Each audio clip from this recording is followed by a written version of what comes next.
నమస్కారం. ఇది news today 9 TV. నేను మీ స్వప్న. తాజా వార్తలతో మీ ముందుకు. తాడేపల్లిగూడెం మూలకణాల చికిత్సపై పలు కీలక విషయాలు వెల్లడించిన యశోద హాస్పిటల్ ప్రతినిధులు. తలసేమియా, సికిల్ సెల్ అనీమియా లాంటి ప్రాణాంతక జన్యు వ్యాధులను, పుట్టుకతో వచ్చే రోగనిరోధక లోపాలను శాశ్వతంగా నయం చేయవచ్చని వారు వివరించారు. ఇది ఎటువంటి కోతలుండే ఆపరేషన్ కాదని, కేవలం ఒక సాధారణ రక్త మార్పిడి లాంటి ప్రక్రియ మాత్రమేనని తెలిపారు. ఈ చికిత్సలో దాత రక్తపు గ్రూపుల కంటే HLA మ్యాచింగ్ అత్యంత కీలకమని తెలియజేశారు. 100% సరిపోయే తోబుట్టువులు దొరకని పక్షంలో తల్లి లేదా తండ్రి నుంచి సేకరించిన మూలకణాలతో కూడా అత్యుత్తమ వైద్యం అందించే అత్యాధునిక సాంకేతికత ఇప్పుడు అందుబాటులో ఉందని పేర్కొన్నారు. అయితే ప్రతి రోగికి ఈ చికిత్స అవసరం ఉండకపోవచ్చని, వ్యాధి తీవ్రతను బట్టే నిర్ణయం తీసుకుంటామని చెప్పారు. పదే పదే రక్తం ఎక్కిస్తూ కాలం వెళ్లదీసే బదులు సరైన సమయంలో మధ్య మార్పిడి చేయిస్తే పిల్లలు సంపూర్ణ ఆరోగ్యంతో సాధారణ జీవితం గడుపుతారని సూచించారు. వ్యాధి తీవ్రత చేయి దాటిన తర్వాత కాకుండా సకాలంలో స్పందించి చికిత్స తీసుకుంటేనే 100% మెరుగైన ఫలితాలు సాధించగలమని దినేష్ తెలిపారు. ఈ రోజు మీడియా మిత్రులందరినీ ఇక్కడికి ఆహ్వానించడానికి ముఖ్య ఉద్దేశం ఏంటంటే bone marrow transplant experts from Yashoda hospitals Secunderabad నుంచి ఇక్కడ అందుబాటులో ఉన్నారు.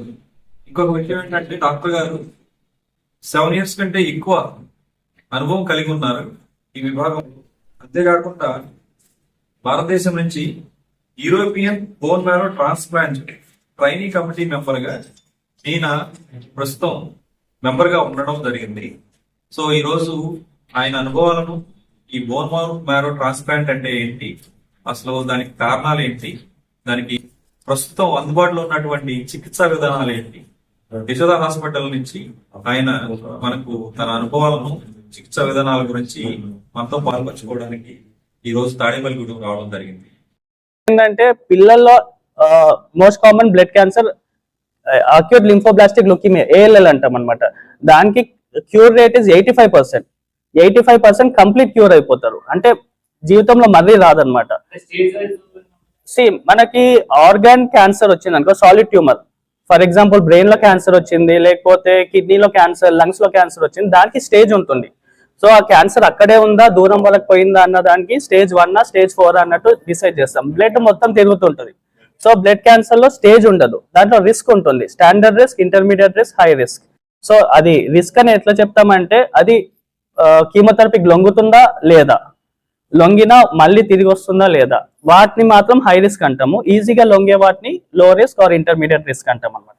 సో ఓవరాల్ అన్ని standard risk, intermediate risk, high risk అన్ని కలిపి చూస్తే 85% కంప్లీట్ క్యూర్ రేట్. సో చాలా మందికి తెలియదు యాక్చువల్లీ. Correct exact. అంటే బ్లడ్ క్యాన్సర్ పిల్లల్లో ఎక్కువ ఈజీగా టాలరేట్ చేస్తారు మనం ఇచ్చే మెడిసిన్స్ కానీ, ట్రాన్స్ప్లాంట్ కానీ.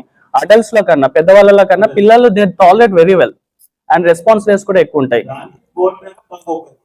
కొన్ని మాత్రమే, కొన్ని హై రిస్క్ క్యాన్సర్స్ ఉంటాయి, high risk ALL, high risk acute myeloid leukaemia అంటే AML, వాటికి bone marrow transplant is the only solution. మనం కీమోథెరపీ ఇచ్చుకుంటూ పోతే ఆర్గన్స్ డ్యామేజ్ అవుతాయి, కానీ that won't solve the problem.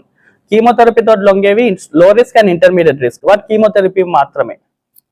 వైద్య సేవలను అందించాలనే ఉద్దేశంతో, తెలియచేయాలనే ఉద్దేశంతో, అంటే చాలా మంది మనం చూస్తున్నాం. ఇప్పుడు డాక్టర్ గారు చెప్పున్నారు, రక్త క్యాన్సర్ అంటే భయపడవలసినటువంటి ఇది లేదు, దానికి తగ్గట్టు సాంకేతికతో కూడినటువంటి ట్రీట్మెంట్ మా దగ్గర అందుబాటులో ఉందని చెప్పేసి అని. అలాగే ఒక రక్త క్యాన్సర్ కి కాదండి, మీరు lung transplantation, liver transplantation, heart transplantation, any disease, ఏ ప్రాబ్లం అయినా కూడా ఏంటి మన యశోద హాస్పిటల్లో ట్రీట్మెంట్ అందుబాటులో ఉంది. అలాగే కాస్ట్, చాలా మంది అంటారు కార్పొరేట్ హాస్పిటల్, యశోద హాస్పిటల్ కదా ట్రీట్మెంట్ కాస్ట్ ఎక్కువ ఉంటుంది అని చెప్పేసి అని. మీరు కంపేర్ టు అదర్ కార్పొరేట్ హాస్పిటల్తో చూసినా కూడా రేట్స్ కూడా మనకు అందుబాటులో ఉంటాయండి. పేషెంట్స్ కూడా చాలా మంచి ట్రీట్మెంట్ ఇచ్చేసి వాళ్ళకి అన్ని సౌకర్యాలతో మీరు ఏదైతే మీ దగ్గరలో ఉన్నటువంటి హాస్పిటల్లో ట్రీట్మెంట్ చేసుకుంటారో అదే విధమైనటువంటి ట్రీట్మెంట్ మేము అందించడం జరుగుతుందని చెప్పేసి తెలియజేస్తున్నామండి. Thank you.